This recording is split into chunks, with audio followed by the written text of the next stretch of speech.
Bom, rapaziada, tivemos hoje basicamente todos os times do Pará em campo, né? Os dois representantes da Série D do Campeonato Brasileiro e os dois representantes da Série B, além do Amazonas que enfrentou o Remo, né? Pela Série D, o Águia empatou em 1-1 com o Manaus e o Manauara venceu a Tuna em casa por 2-0. O Remo venceu por 1-0 o Amazonas, assumiu a liderança provisória da Série B. A chance do Remo terminar na liderança é praticamente impossível, né? Tendo em vista que praticamente todos os times que estão abaixo do Remo, pelo menos 2, 3 pontuarão na rodada. Então, o clube do Remo não terminará a rodada na liderança, mas pode terminar a rodada no G4 com uma combinação de resultados. O importante para o Remo é que o Remo está ali em cima e está brigando ferozmente por uma vaga na Série A do Campeonato Brasileiro. A gente sabe, o campeonato é um campeonato longo para o Remo, principalmente para o Remo que tem um elenco, na minha opinião, limitado em termos de peças de reposição. Esse é um grande problema, é você ter um campeonato longo. Mas a janela vai abrir e o Remo vai ter a possibilidade de se reforçar na janela em busca do acesso. Mas para o time azulino é importante porque o Remo conseguiu mais uma vitória na competição, mantém o 100% de aproveitamento em casa, soma 12 pontos de 18 disputados, né? E o Remo não perdeu ainda no campeonato. Além de vencer os jogos em casa, todos sem tomar gols, o clube do Remo fora de casa vem roubando pontos dos adversários, o que é importante para um time que está ali em cima da tabela brigando por uma vaga à Série A do Campeonato Brasileiro. Se isso vai permanecer até o final, só o tempo dirá. Por falar em tempo, né? O torcedor bicolor, ele fala muito sobre isso, né? O final eu já conheço dessa história. Se referindo, né, à possibilidade do Remo ter uma queda de rendimento e ficar na parte de baixo da tabela. Mas enquanto isso, ao invés de você ficar preocupado com o futuro, por que você não se preocupa com o presente? Uma das coisas que eu sou nessa vida é muito sincero. E o que eu vou te falar aqui referente ao Paysandu é algo que para você que torce para o Paysandu, eu não torço para o Paysandu, todo mundo sabe disso, né? Inclusive está aqui para provar isso. Mas uma coisa é fato, o que eu vou falar aqui isso vale para você. Se você quiser levar em consideração a minha opinião, aí é com você, mas é a opinião mais honesta possível. O time do Paysandu é um time muito, mas muito, mas muito ruim. E eu não falo nem da questão tática do time, porque o Luizinho Lopes ainda tenta, com as peças que ele tem, fazer algo.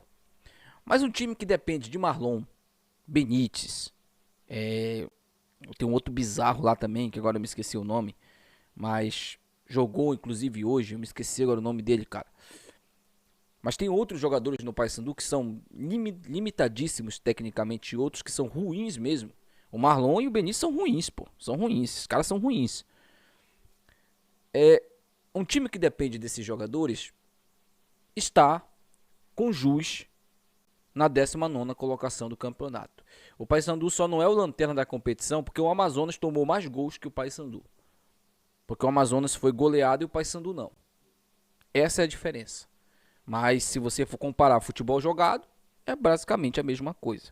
Hoje eu assisti o jogo do Paysandu com Volta Redonda e foi um jogo tenebroso, cara. Tenebroso.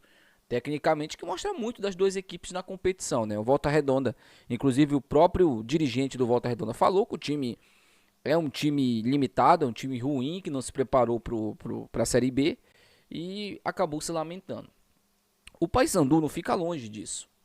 E o título da Copa Verde enganou muita coisa. Eu não acho que enganou, né? Porque eu não acredito que o torcedor bicolor ele seja tão ingênuo ao ponto de acreditar que aquele título da Copa Verde iria apagar o péssimo desempenho do time em campo.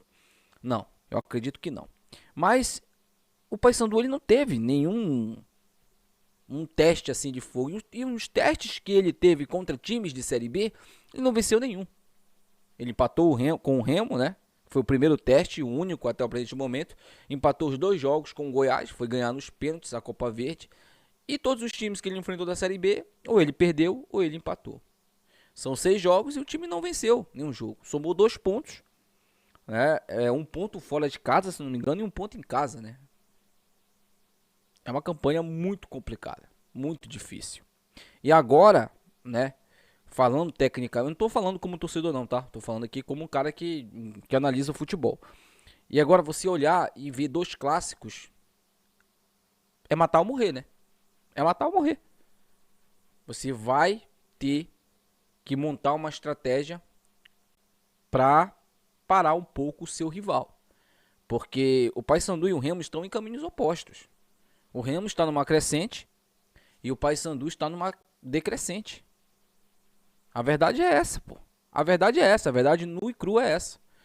Pode ficar puto você ou não. Eu tô te falando o que tá acontecendo no futebol.